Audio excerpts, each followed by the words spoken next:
चल रहा था वो टूट गया। क्या मांगे पूरी हुई या क्या आश्वासन आपको प्रशासन से मिला है? मुझे आश्चर्य के साथ ये अनशन तोड़ना पड़ रहा है। सीओ साहब और सिटी मजिस्ट्रेट साहब ने एक मानवता का अपना व्यवहार दिखाया। डीएम साहब तो अपने आवास से बाहर भी नहीं आए और उन्हें पता था कि मैं आमरण अनशन पे हूँ, पानी भी नहीं पीना।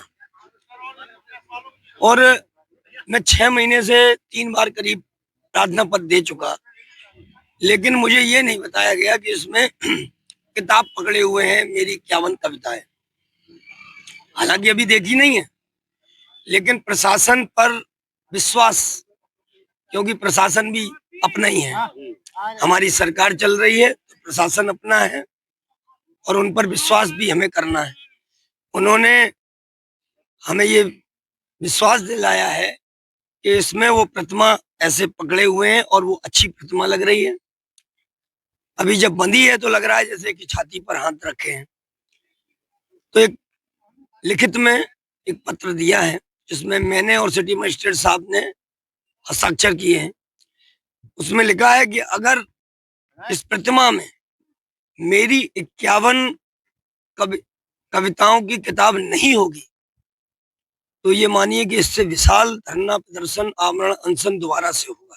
जिंदाबाद जिंदाबाद जिंदाबाद, भारत वाजपेयी जिंदाबाद जिंदाबाद जिंदाबाद। क्योंकि अटल जी का जो सम्मान है उससे कोई समझौता हम लोग कर ही नहीं सकते। आज मुझे इतना, ये मैंने किसी को भी आमंत्रण नहीं दिया, ये खुद खिंचे चले आए अटल जी के प्रेम में। क्योंकि अटल जी का मान और सम्मान बहुत बड़ी ताकत है, क्योंकि इटावा से उनका गहरा रिश्ता है। तो उसमें पहली मांग यही उन्होंने कहा मानी जाएगी कि अगर किताब पकड़े हुए और अगर प्रतिमा अच्छी नहीं लगी तो दोबारा से विशाल धरना प्रदर्शन आमरण अनशन मेरा फिर होगा। दूसरा, इस प्रतिमा के ऊपर एक बड़ा छत्र लगाया जाएगा जिससे पक्षी वगैरह न बैठे। तीसरा, इस प्लेटफॉर्म को चौड़ा किया जाएगा, इस पे लाइटें और फव्वारे लगाए जाएंगे। ये बहुत बड़ी मांगे थी ही नहीं, ये बहुत छोटी सी मांग है। प्रशासन क्यों इतना गंभीर नहीं हुआ? क्योंकि मुझे तो लगा कि जब मैंने प्रार्थना पत्र दिया तो शायद डीएम साहब ने उसको पढ़ा ही नहीं।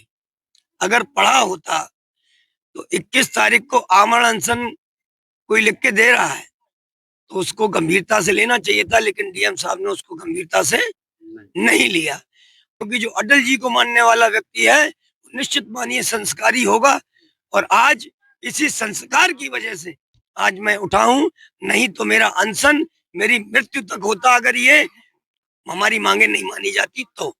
अब हमारी मांगे मानी है, प्रशासन पे विश्वास है। प्रशासन की बात से देखिए, प्रशासन से हमने अगर देखा, अगर हमें प्रतिमा की अगर जो बताई गई है वो अगर नहीं होगी और लगेगा कि छाती पर अगर हाथ रखे हुए देखिए 24 दिसंबर को अनावरण होने वाला है जी, और अगर जैसा बताया गया वैसी प्रतिमा नहीं निकली फिर क्या करेंगे? अनावरण तो हो जाएगा। अनावरण के बाद कहाँ लिखा है कि कोई काम होने के बाद अनशन नहीं हो सकता? किसी डिक्शनरी में तो लिखा नहीं, ना कि संविधान में लिखा है। अगर प्रतिमा का अंदाज और प्रतिमा का आगाज दोनों अटल बिहारी वाजपेयी जी से मेल नहीं खाए, उनकी गरिमा से मेल नहीं खाए, तो शरद वाजपेयी फिर बैठ जाएगा। मेरे साथ पूरा श्री शरद वाजपेयी जी आमरण अनशन में बैठे हुए थे और कुछ गलत फहमियाँ थी कि माननीय अटल बिहारी वाजपेयी जी की जो प्रतिमा है उसमें हाथ मुड़े हुए हैं। तो जब आश्वस्त कर दिया गया कि नहीं, ये पुस्तक ली हुई है, पुस्तक के साथ है, तो 5 मांगों के साथ ही अनशन तोड़वा दिया गया है। कितनी देर तक ये अनशन चला? सुबह से लगभग 11:30 बजे या 11 बजे प्रारंभ हुआ था और अभी तक। शरद वाजपेयी जी का कहना है कि अभी प्रशासन ने मुझको एक लिखित पत्र दिया है, लेकिन उसके बाद भी अगर इनकी जो बुक आप बता रहे नहीं होगी तो ये आमरण अनशन फिर से शुरू होगा। वो तो हम पहले ही कह चुके हैं और सुबह से कह रहे हैं कि अगर वो बुक नहीं है तो स्थान वही रहेगा और आप वहीं रहेंगे। ठीक है।